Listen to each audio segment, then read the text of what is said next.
Alright, we've got it all sorted. I'll bring you in for a look at what we actually did in case we weren't quite understanding of what I was talking about. Now, as you can see, got some holes in the front here, and they I'll flip it over. Be a bit easy to see. Now as you can see, wherever there's a gap between polycarb, we've got a hole in the edging, there and down there, and on the side here, and we've cut relief. That relief there is for those small bits of T-channel, and the other ones go on the edges there as we mocked it up before. And the other side's the same. Had to cut some relief because the T-bolt has to come straight through there, same as in there and on the end here. So now I'm actually pretty happy with that. Maybe a little bit, have a look. Sort of looks quite finished, and I'm loving how none of these go over the solar collection panel part.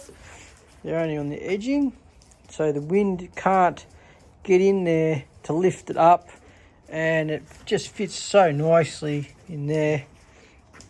I think I'm going to have no problems with this staying down. And we're going to put the T-tracks on. So these would be already on the roof.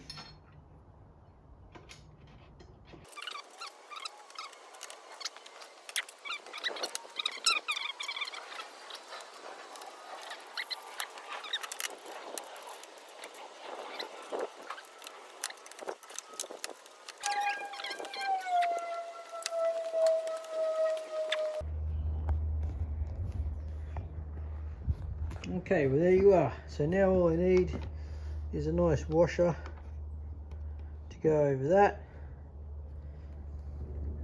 and a nut, and that will be ready to install.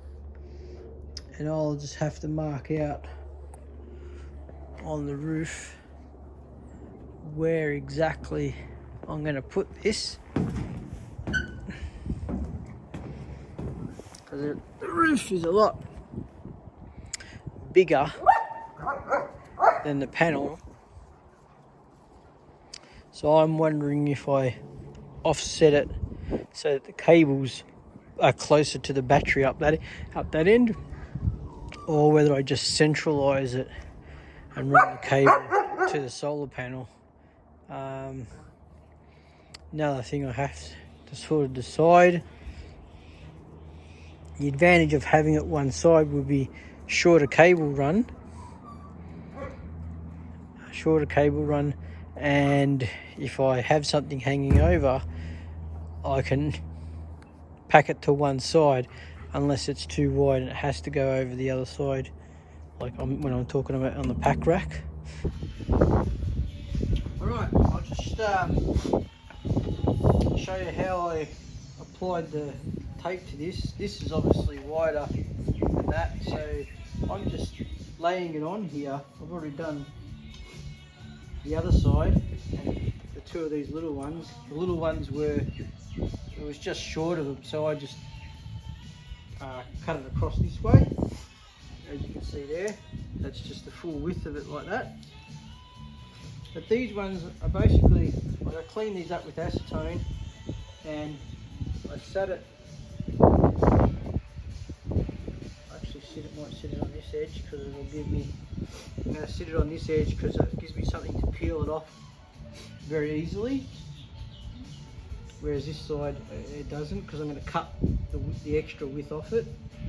So I just line it up again.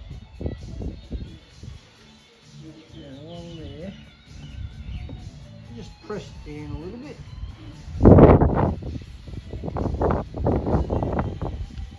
And then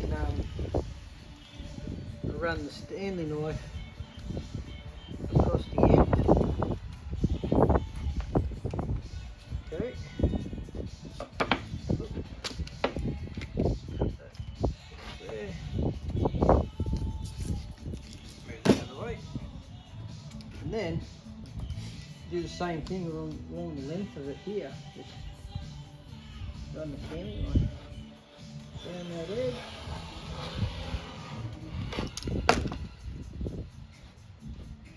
And that peels off. And you try and keep that if you want to, just roll it up. So now we've got our adhesive on there. Just sort of give it a push down.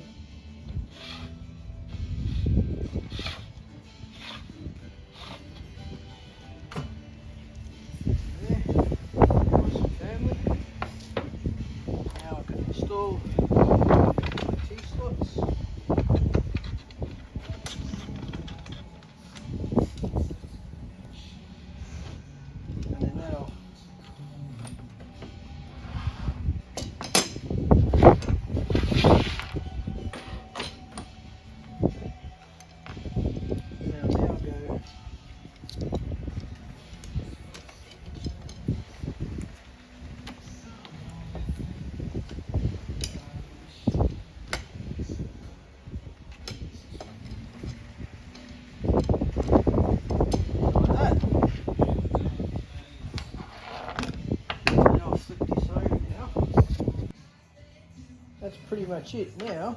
I'll put these nuts on.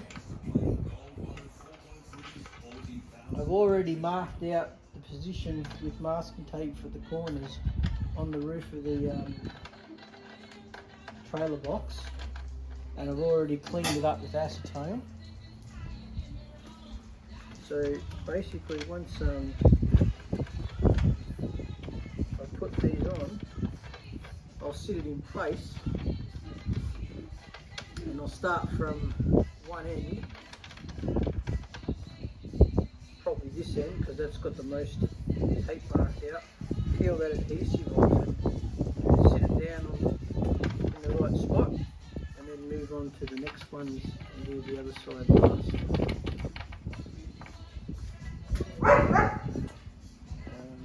I'm missing a nut there.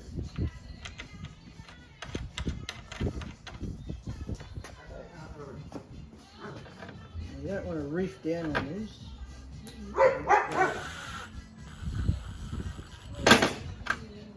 These are nylon lock nuts, so they're not coming undone.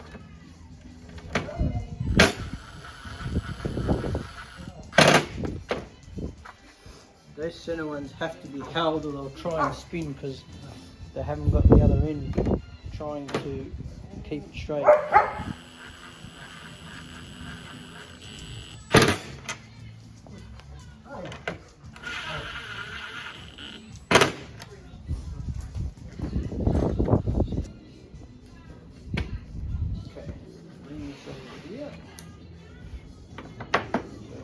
Hold it with my hand to stop it spinning. There it is. Right. Still spun a little bit, and just straighten up.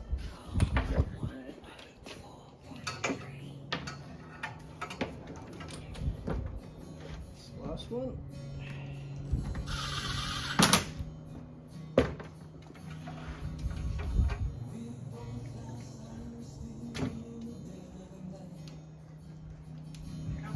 Okay, there we go. Now I'll just go over to the trailer and we can fit it in. All right, here we are. As you can see, the masking tape, I've got 3 corners done, and that's where obviously the panel's going to fit. I've off-centered it to this side to reduce the amount of wiring on the inside to get to the the battery, because the battery sits just inside this section here, and that'll just reduce the amount of cable needed to get to the solar panel, so less voltage drop and that sort of thing, cheaper, less cable, easier to run. So I'll get it out, fit the solar panel.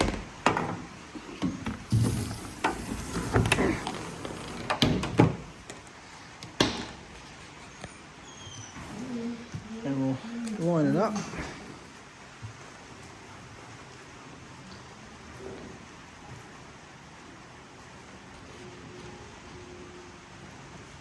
And it should be right on like that. Get over that way.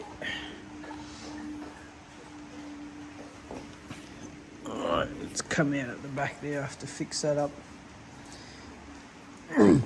So that's pretty much how it's going to go.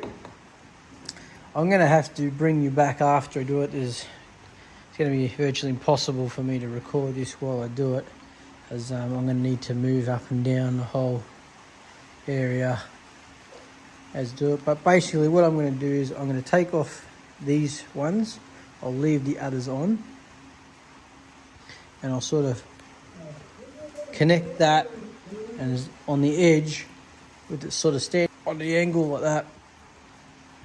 And if I'm happy with the orientation, I'll then remove the middle ones and then excuse me, remove the middle ones and then lay that down, and then I won't remove the last end one until I'm happy with where that's sitting there. Peel it off and then I'll go over them and push them down to make better contact.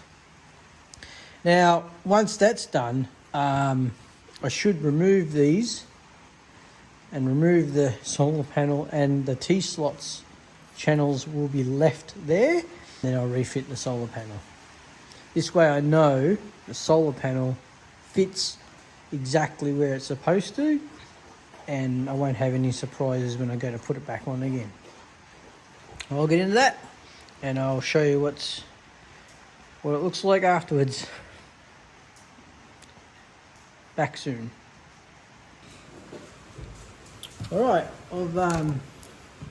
it's been stuck down and I've removed all of the nuts, and now proof's in the pudding.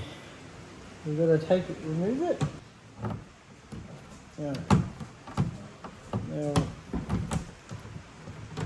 lift it up, and then lift it up from there, and away it comes. Okay, and now this is what we're left with. I mean, they're actually stuck down quite well. Or even this small piece, quite very well stuck. This one not so much because it's on a bit of an angle. The solar panel where that fitting is, it sort of makes it really rigid at the end, so it probably didn't bend down. So now I'm pushing it now, and it should adhere quite well.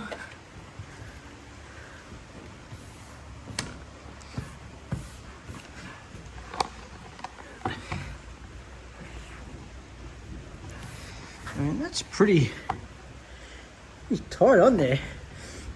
This stuff's pretty good. I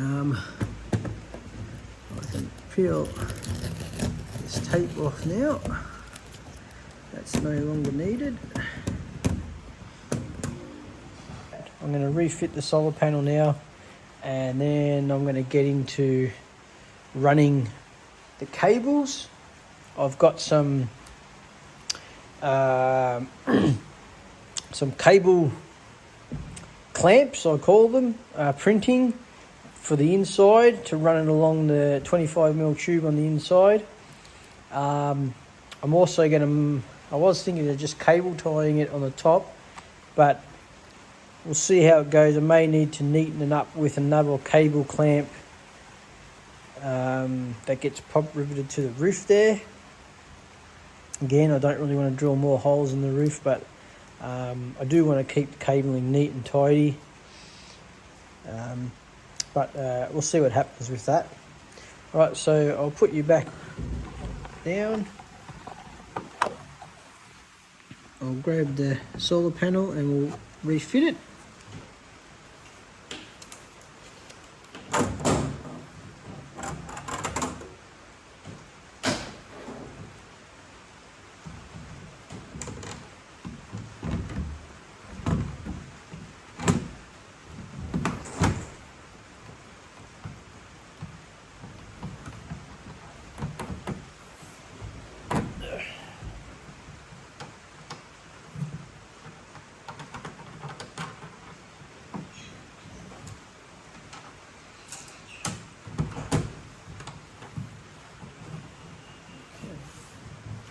Now this one's sitting up a bit, I'm just going to work it out. That's it. There it is, she fits really well on there. And it's got a bit of play, which is good, left and right. That's why it's fairly easy to get off. And yeah, I just got to make those up, print them out, and then I'll put them on top, bolt it down. The printer's making those cable clamps for the internal wiring as we speak, so I'll have to wait a little bit for that. Now the idea of these, I did think about again just going through the roof, but I want to minimise the amount of holes I drill in the roof, so the plan is to, so these are going to orientate. I like to make cabling run as neat as I can. So these are going to run, I want to get them close to this corner because I'm going to drill on the back here. I'm going to drill a hole and have one of those sort of conduit fittings with a thread that goes through and bolts from the inside to hold it to the back, and then it's got like a sealing gland nut where these these cables are basically, I'm going to remove these fittings and they will travel through the gland nut. I think I've got them big enough that I can fit both cables through the one gland nut, so I don't have to drill another hole. And then that gland nut, when you do it up, it's got a rubber insert inside that moulds around what you've put through it, the cables in this case, and seals it against water. And then they'll pop out the inside and then they'll go off, and I'll connect an Anderson plug to them on the inside, and then they will be mounted on the back wall. Well, it'll plug into another Anderson plug which is connected to cabling that's routed all through the internal support frame to find the plug to for the solar connection at the battery. There's going to be a few joiners and connectors in there, but just found that was the easiest way, because the battery I want to make removable, because if I don't need the trailer, I just go on a day trip, but I want the fridge, I can put the battery in the car. It can still be charged by the Anderson plug at the rear of the car, and the battery has the DC to DC charger mounted on it, so that I can run it off the car, when I'm driving, and it'll keep the battery charged.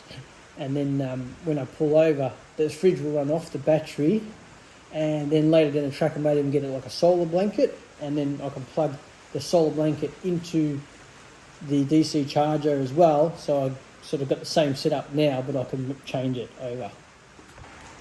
All right, here we go. I've drilled the hole at the back. There's my cable gland nut fitting, and it just pokes through there. and then they will bend across to here.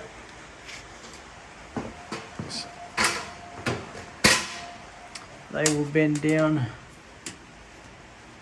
to here like so, and I'm hoping to have the Anderson plug around here, and then the other Anderson plug that runs to the solar connection will be routed along this bit of angle iron, and then that will come down and be fixed into against this wall, and then this one will be free so I can plug and unplug it, and I'm hoping I get enough play to plug that in. But yeah, I'll just have to wait and see about that. I'll have to cut these fittings off and fit Anderson plug to it. Should be okay. If I make it longer than needed and then I bend them back and come down like that, I should be able to hold it flat and just go forward. That's the plan anyway, because I don't want it sticking out, but if I need to undo it, I want to be able to undo it. See, more often this is never going to be removed, it'll always be there. But that panel plays up, I can disconnect it, pop out the Anderson plugs, or just cut the cables if it's totally knackered and I know it's not working. I just cut these off, and then the way I connect the Anderson plugs is I obviously cut back about 10mm worth of insulation from to expose the cable, and then the little connector, I basically heat it up with a small blowtorch that I've got. I'm talking about a small blowtorch, it's only about this big, and it heats it up, and then I run the solder into that and melt solder into the side. It's like a little cup, and it fills up, and I fill it up to about halfway, and then I insert the exposed cable into the fitting, remove the flame and just hold it there for about 5 seconds while it cools down and grabs. Now the reason I do it like that is because, one, the tool for that Anderson plug is quite expensive and it's really big to get the clamping forces that you need, and two, once you've crimped it, you virtually killed the connection. You can't reuse it, and I've found it hard to buy replacements for it. You've actually got to buy a whole plug to get the fittings, the connectors again. So this way, if I ever have to remove it, I just heat up that Anderson connection and then remove the cable, and I can reuse it again another time. I just heat up that solder and turn it upside down and drip it out, and then put some new solder in there, and away I go again. So it'll make it reusable, and you don't have to keep trying to get new fittings for it. Not that I plan on doing this too much, but if I can plan forward for an easy maintenance replacement, I'll do it.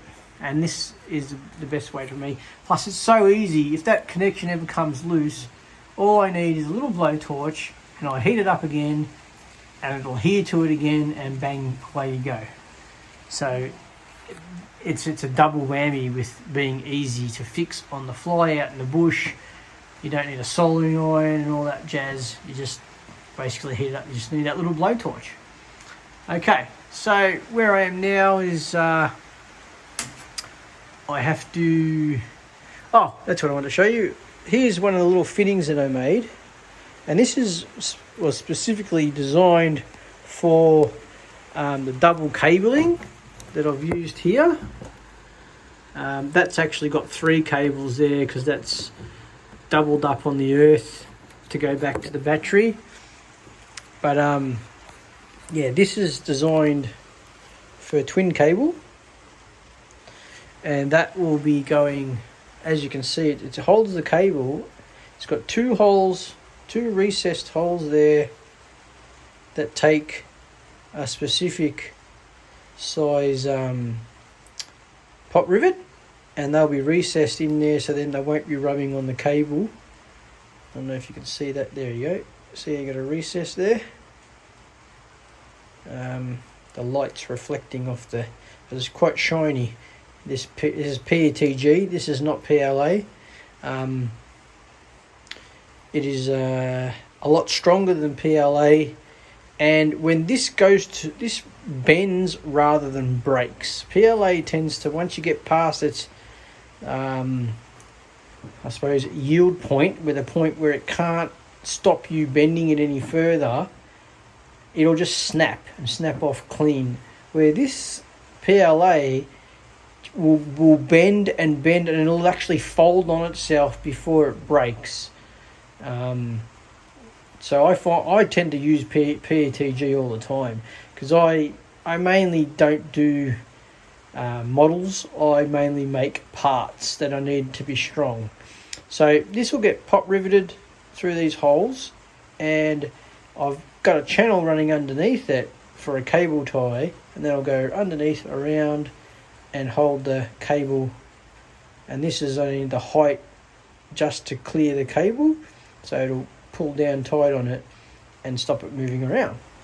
And they will be used on this section here.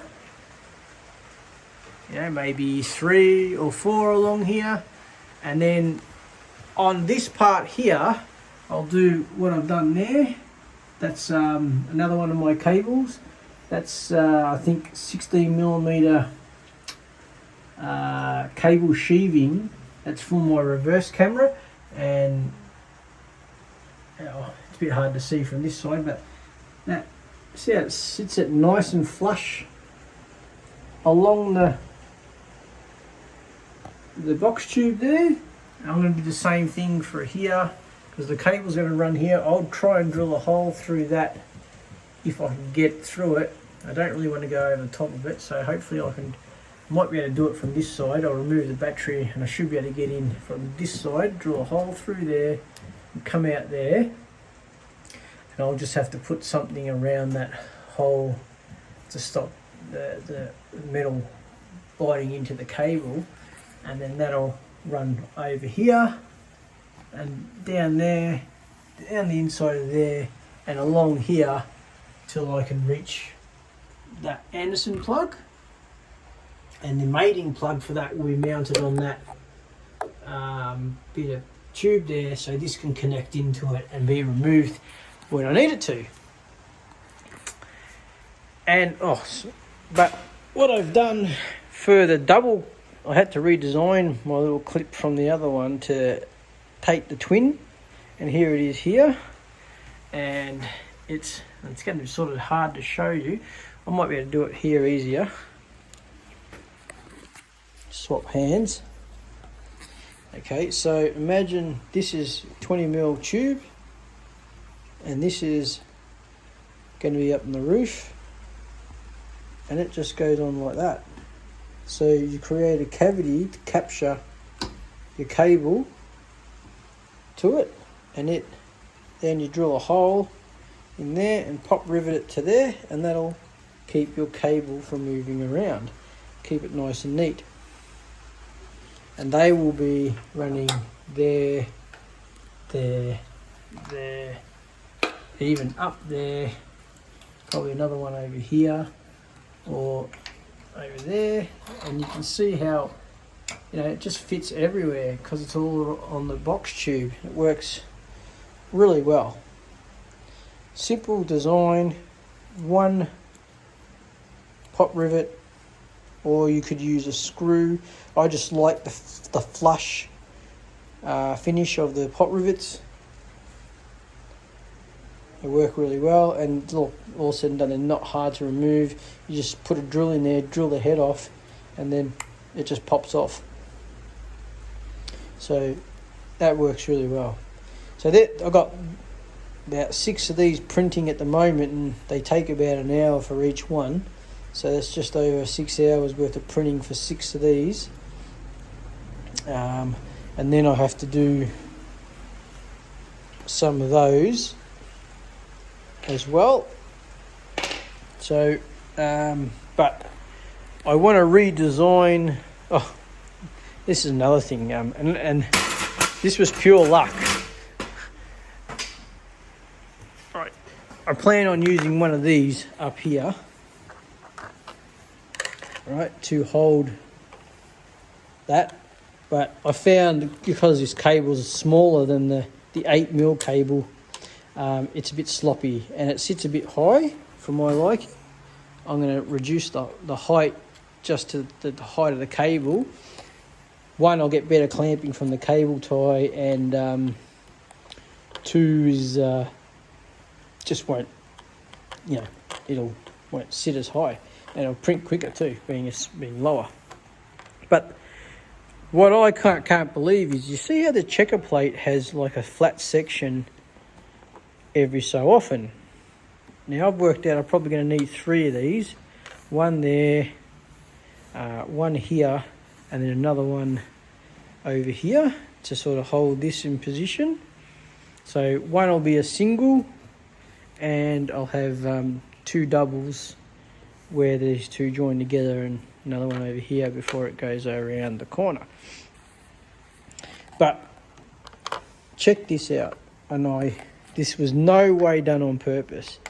This fits in that little flat section there just perfectly. Like, I was just mucking around with it to see how it fitted in there, and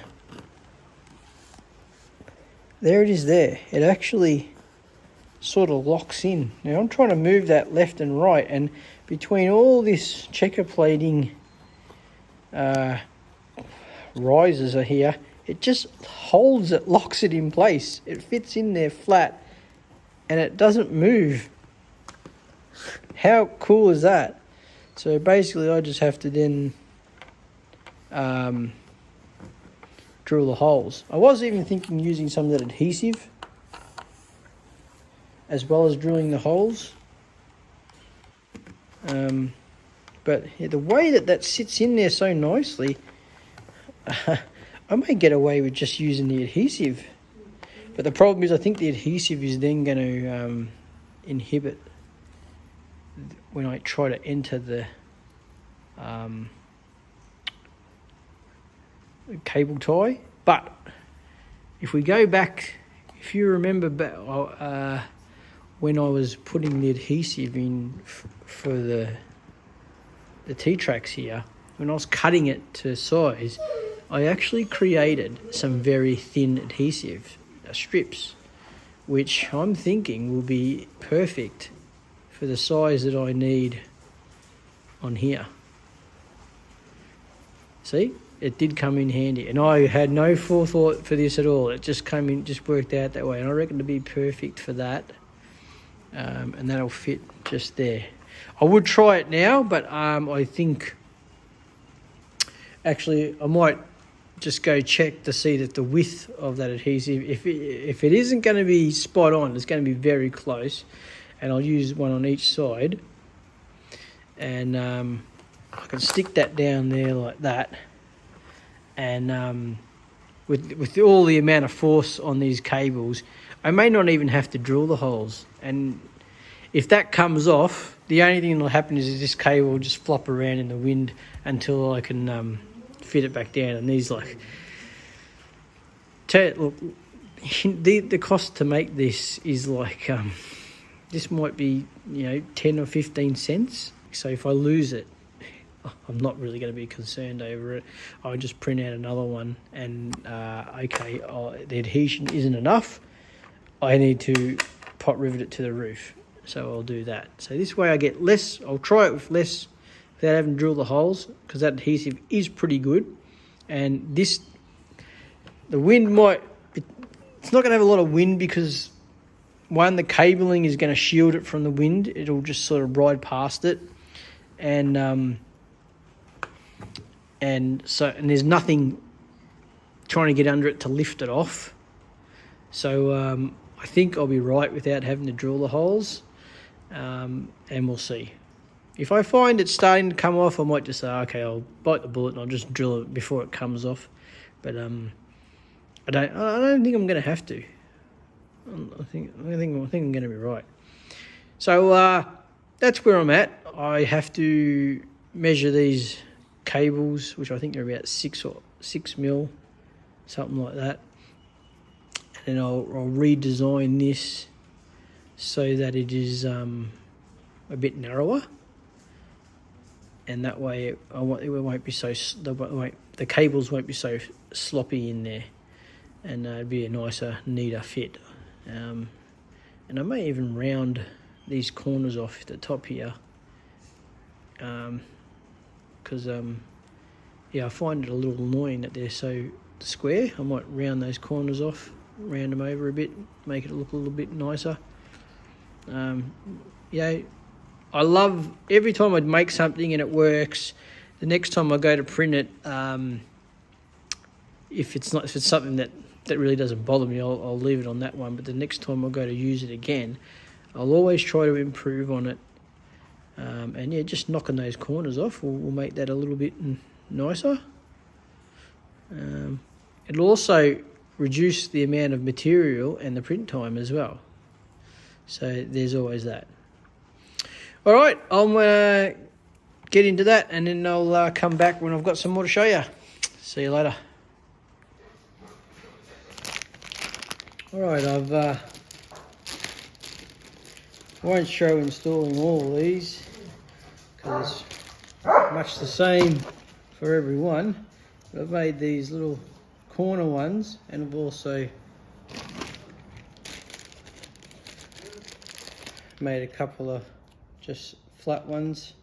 I don't know how these are going to go in direct sunlight, but this will be a good test for that as well. I mean, these were, cost nothing to make, pretty much 3D printed, and they will do the job. So that's going to go over there like that. Put that on top. Basically, that'll just provide some downward pressure on there.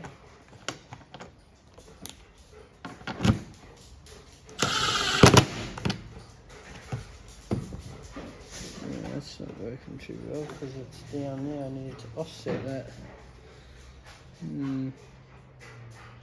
Okay, so I've made a bit of a blue here. I haven't allowed for the thickness.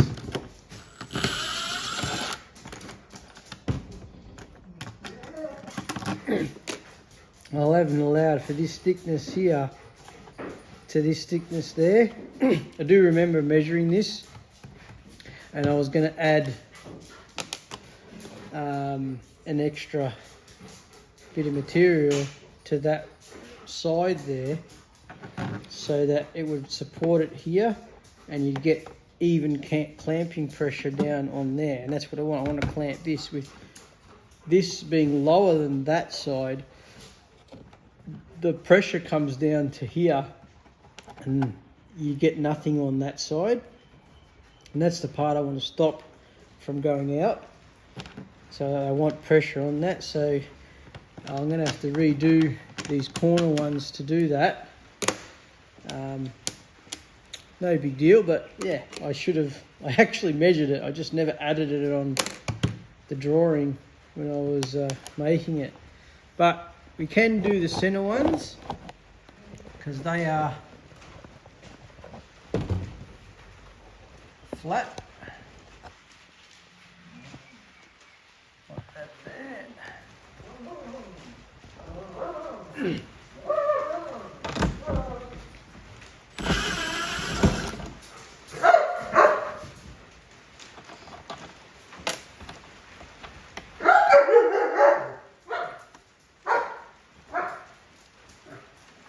Okay. And we'll just install that over there.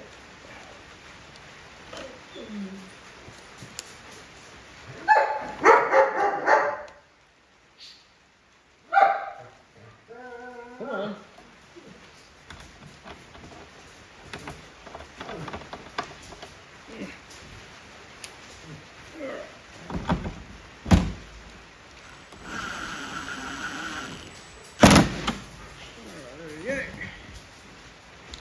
So that'll put pressure on here evenly so that won't come out.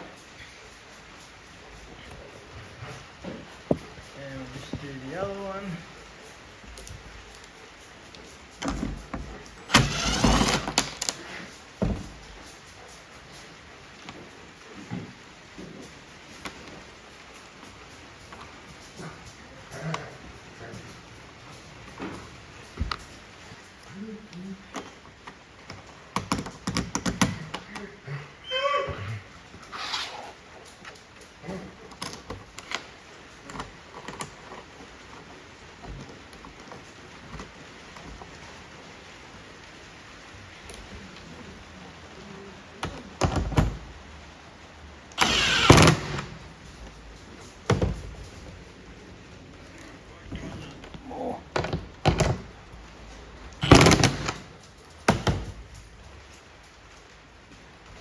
Okay, now that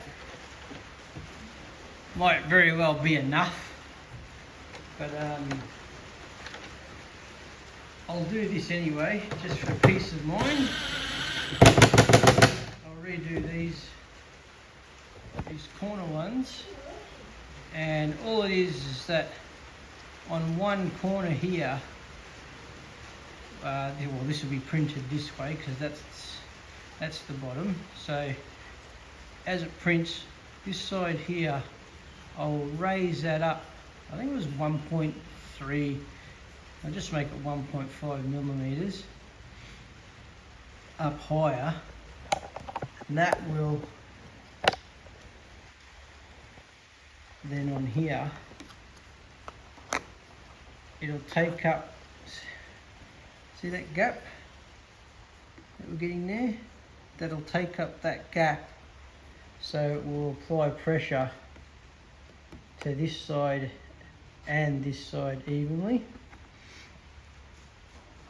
And yeah, we'll do that. As you can see, these ones just sit nicely on there, and we're getting clamping down on there and there.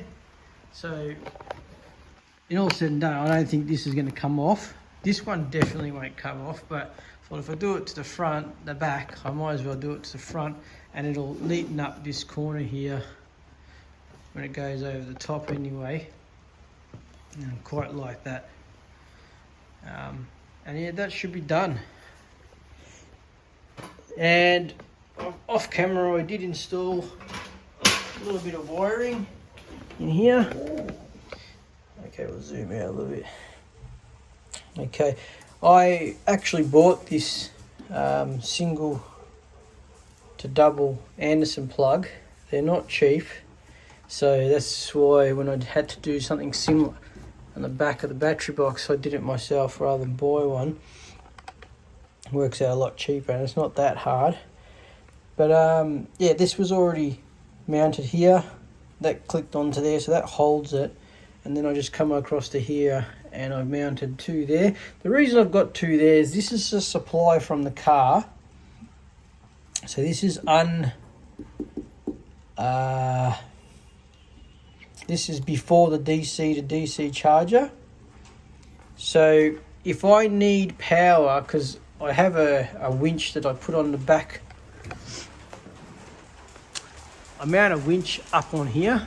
See that flat in the middle there? That's where the winch gets mounted. So when I'm hunting, and I'm usually going for deer, and they were getting, some of them were very heavy to get up onto the trailer. So I developed the use of the winch there, and we would winch them up onto the trailer. That's quite a long, deep, that door acts like a bit of a ramp. And basically we've got a remote control for the winch, and then I'll just winch it up. So it's a lot easier. And I can even use the winch on here. I just loosen this bolt and the one on the other side, and this bar slides out, and I can mount the winch there to winch the animal up, so we can clean it out and then winch it down again to get it up onto the trailer. But when I use the winch, the lithium battery is no good for that kind of current draw, so I need direct power from my car battery, So that's the reason for the second Anderson plug here, or I'll probably utilize that one for the battery, and because this will be easy to remove, connect and remove. So that way I'll just have a lead I'll plug into there. I may in the future actually run that all the way up and have it ready to plug in at the back here, so then I can just plug the winch directly into it. See how I go, how much cable I've got. But yeah, that'll be a better idea. So it's just there ready to go. And this way I'll be drawing off the car. When I'm winching, I just leave the car idling, so it's constantly, getting power from the alternator still. And that seems to work really well, because I would just plug into that while I was using it. But now I've got the battery, I needed an extra port. So I can leave the battery connected, and if I draw off here, I'm not drawing from the battery. I can actually isolate the battery, so I make sure I do not draw, but that is actually going to the Red Arc BC to DC charger. So if anything, it'd be like when I was starting the car while this is connected. It won't be drawing off the battery because the charger only has a separate output to the battery, and anything coming off this battery is the only thing that'll draw from the battery. This one is connected to there, but that's supplied to the BC to DC charger. So all I'll be doing is reducing, while I'm using the winch, I'm just reducing the amount of power available to the BC to DC charger, and I'll be drawing from the car. So that's where I am at the moment. Just a little update.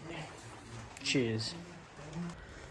All right, just thought I'd give you a quick update and show you what I've done. Right, we've connected that inlet cable and mounted it to there. So when the battery input from the car to the BC DC charger, that will be that plug. And at the moment I've fixed the Anderson plug for the solar input that's coming from the solar panel, and that's running on the top of there, up there. I've drilled through the framework up there, and it bends around and it comes to here. So what I plan on doing here, it's been annoying me because here is so close to where this other support is. The cabling, it's going to be hard to get a nice bend. So the plan is I'm going to bolt it to the aluminium, and what I was going to do is, to give myself some room, I'm going to fold the cable back like that. If I can change hands, I'm going to fold it back like that, and now before I fix it to the aluminium, move these out of the way, I'll be able to move it back and forth as need be now to the length and for the fit for this one. And I'll only drill it once I'm happy. I'll actually connect the two Anderson plugs together, and then I'll move this back to where I'm happy that can reach, but I can still easily remove it if need be. And yeah, that's the plan. Just a little loop like that, and I'll sit up there and just sort of extend in and out as need be. And all these, I've got these 3D printed clips that I've made to match. They don't fit on these ones. I've got another type of saddle, but on these ones they fit really nicely like that. and they're made to suit the twin cable. Yeah, but that's looking pretty neat, and that'll work out well. I'm happy with that. So that's just a little update there. And the work continues.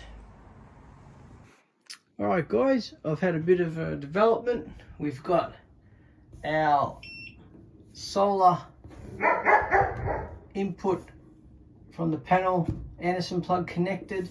I've mounted the other side of the connector, fixed it to the aluminium outside with some countersunk bolts there, and I've just sort of got that clamp there to hold the cable. And we've also, the hole there, I've added some insulation tape before I inserted it. Actually what I did was I inserted the cable, I marked it longer on each side of the cable, and then I removed the cable because I had to remove it to fit these Anderson plug connectors anyway. So then removed it from the hole, and I taped up from the marking to the other marking with some insulation, electrical insulation tape, just to give it that little bit of extra protection from the edge of that I've cut the hole there. That won't be moving around a lot once I clamp it, so I think we'll be fine there. And there is a bit of play in the hole. It's not a very tight fit. I've tried to file the edges with a little grinding bit to try and make it as less sharp as I can, but I just added that insulation tape just as a little bit of an extra precaution. Now that beeping you hear is I'm not sure if it's the BC to DC charger or if it's actually the battery box.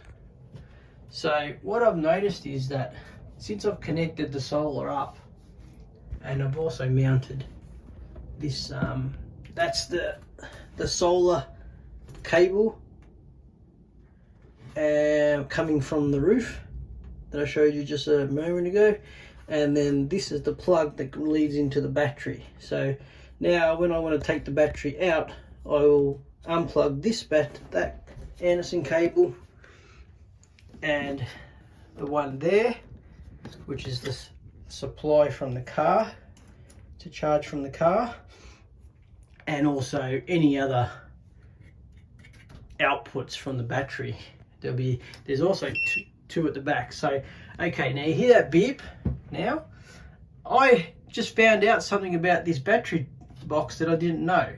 When, as you can see, the battery box, it's isolated because I have nothing drawing on. There's no need for it to be on, but yet it's showing me 14.5 volts.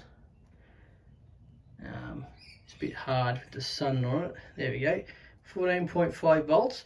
That is the amount of charge the BC to DC charger is putting into there, and you can see it's staging now. I think it's the red arc making the beep.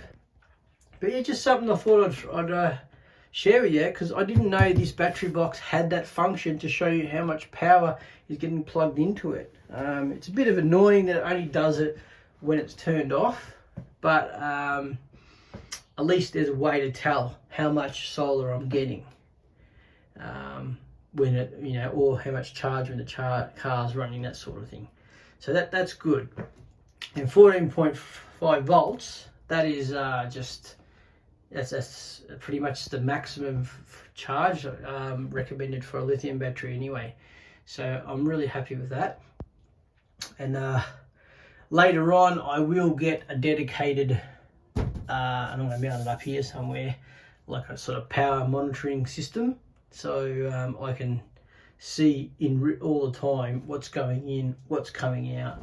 But just that's a little great feature. I mean, if you just want a basic system and you want to know how much charge is coming in, and all you have to do is switch it off, and then basically, oh yeah, that's what I'm getting, switch it back on again. See, it's just gone out now, and it's gone back to staging.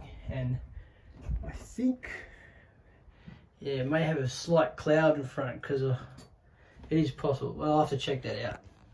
Anyway, another update, and we're making some progress now. I'm going to go ahead and do the boring stuff now, and I've got to fit my little cable clips to these, and down this section along behind the battery, and then I'm going to work out what I'm going to do here. I might just leave that for now because it's not really in the way, because I haven't decided yet, or haven't even checked if I've got enough cable to run another one up and around for the winch for the winch one. So that's something I've got to decide on. Okay guys, I've pretty much finished routing all my cable. Just finished the supply for the fridge. It's all sort of neatly. There is a bit of slack behind the box here because I need to tilt the box forward to connect it at the back, so I need a bit of slack there to connect and disconnect there. So there's a little bit of slack behind there, but other than that, it's all nice and neatly. I still haven't done this section here. Like I said, I wanted to develop a clamp for that, and I still haven't decided if I'm going to run that. I haven't run the cable, an extra cable through there to supply the winch, but I might do that at a later date. At the moment, so at the moment we are now functional. I have solar input connection, I have input from the car connected to the battery, and I have output from the battery to the fridge. The only other only thing left to do now is I will need some lighting for it, you know, for when it gets dark, obviously. But yeah, that's the only thing left now is some lighting, and I'll be running lighting off these Anderson plugs here, and I've run out of Anderson plugs, so I need to buy some more. And look, I don't have any lighting yet. I have some ideas of what lighting I'd like to do. Obviously I'm going to need something out over that side for cooking, because the fridge and the table and cooker are going to be all on that side. But yeah, I want to go LEDs, but the problem with some nice bright LEDs is you attract all the mosquitoes. So I'm going to have to sort of investigate whether I can get, maybe, I reckon orange lights are the best so you don't attract mosquitoes. So I might have a look and see if I can get maybe some orange floodlight LED type things, or even some yellow ones. Yeah, but what I wanted to show you as well is, because I've connected the fridge slide, I've got the cable chain for the fridge slide there. We'll just sort of, I'll set you up here so that you can see it, and we'll do a run of the fridge in and out so we can see the action of the cable chain. Make sure it's not getting caught or anything.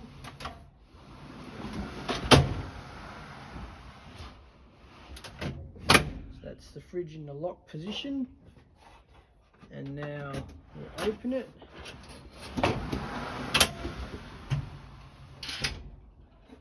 And one more time.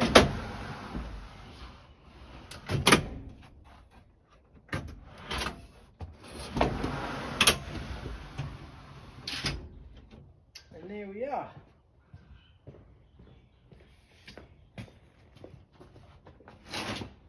So that looks like it's in more or less the same spot as I left it. So hopefully when it was folded down, I'll have a look back at the video later. Like, I have seen it when I've pushed it in, but I haven't seen it moving because I haven't been able to look at it while I'm moving it. So really now all I need to do is one very last important job is I need to make a connector from here to the trailer. I know I had one, but for the life of me I cannot find it, so I'll just have to make another one, and then if I find the other one I'll have a spare. Alright, that's all for now, and I'll catch you soon.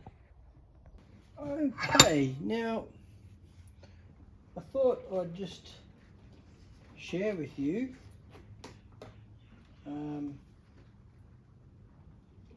how I do these Anderson plug connections. You notice how the terminals, they're not just flat, they have a little raised section on, well, what I'll call the bottom, and a tapered, or I suppose it's tapered section at the top here. Okay, and even the top has a sort of a high spot there. Okay, now these are inserted into the housing of your plug in that orientation. So with that taper going down, and then you'd match the positive. If this was connected to your positive cable, you'd match that up with the positive, and that goes in that way, tapered down, because I don't know if you can see with the camera there, you can see there's a little metal, I suppose you'd call it a metal strip in there that's very springy, and that springs up, and then when you insert this inside from the back, you can see the metal strip in there, this actually pushes down on that, and as you keep pushing it forward, it gets past this clip, and that metal strip is held in, well, the terminal is held in place by that metal strip because it can't come out unless you push the metal strip down and then withdraw the connection. So that actually goes in there that way. I won't put it in because it's not connected, it'll be very hard to get out. You just insert it in there using the wire to push it, or if your wire is too flimsy, you can use a screwdriver and just push on the back of here till you get that past that point and it clicks in. I'll actually show you when I go to put it in. So what I do is I've made these bits of wood, and I've got a couple of screws in them here just to hold them on the vise, so when I undo the vise they don't fall down, okay, as long as I don't withdraw it too much. And what I do is these terminals, I put them in facing this orientation in the wood, and they're clamped, they're both facing the same way, and I heat them up with a small blowtorch, which I have to pick up. Yep, just with a little blowtorch like this.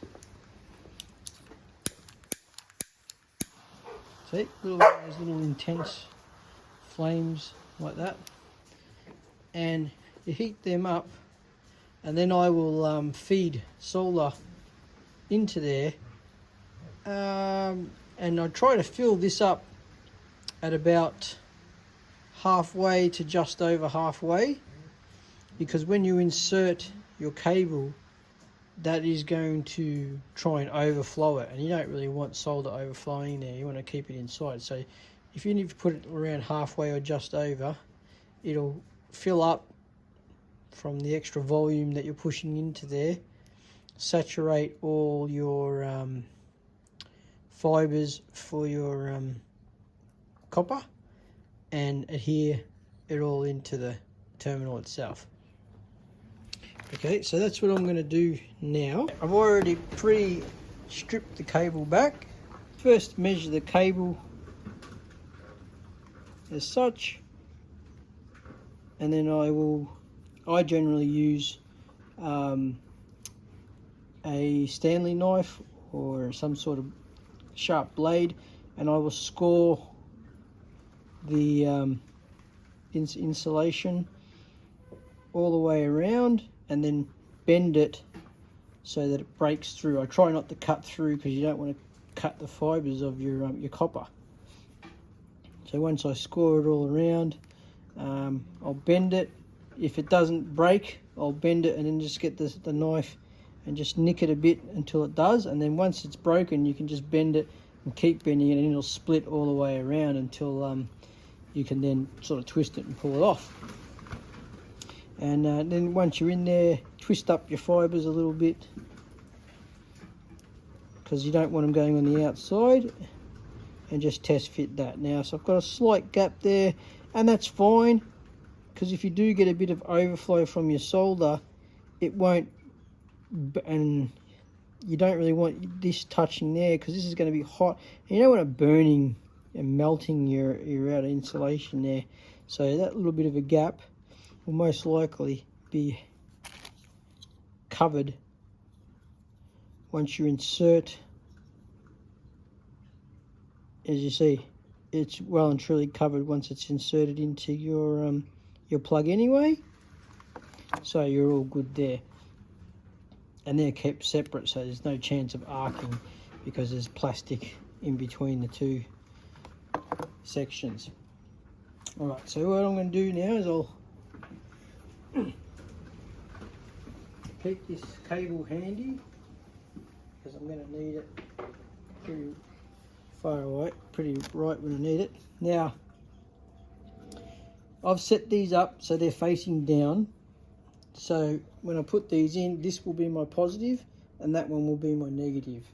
So orientate your cable so it's ready to go in, and they will be going in like that. I'll do one and then I'll do the other. But have them ready the way you want, because once you've got it, you don't want to be, ooh, check it out, because you want to keep this warm and dip it in. All right, here we go. So heat it up.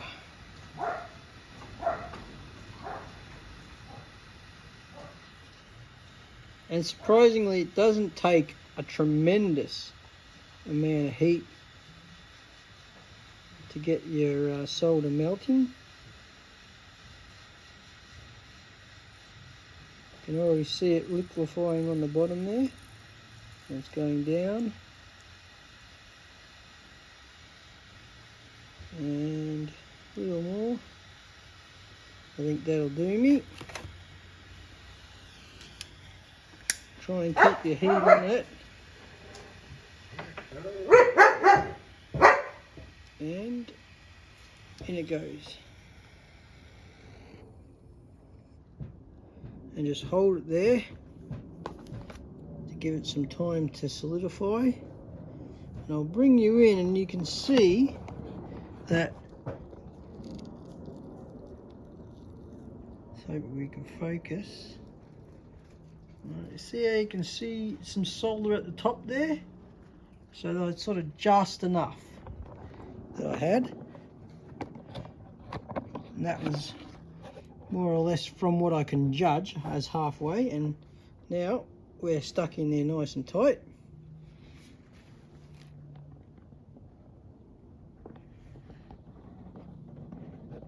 And so once you've given it time, just give it a little bit of a tug, and that's in there nice now. So we can go on with the other side. I'm just preparing my solder again. And we'll do exactly as we did before.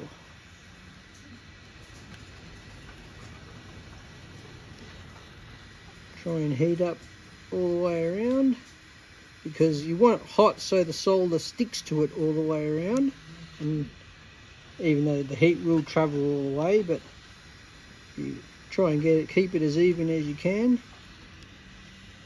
And go in.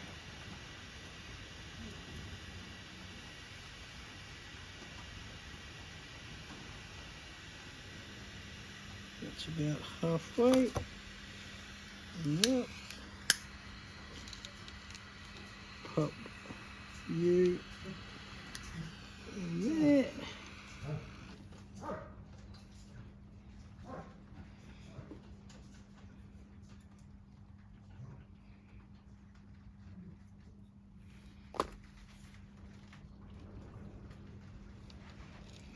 Give her a tug. Now we've got a bit of overflow there. Hopefully that shouldn't be a problem, but if you do get it running down the bottom, you will need to clean that off because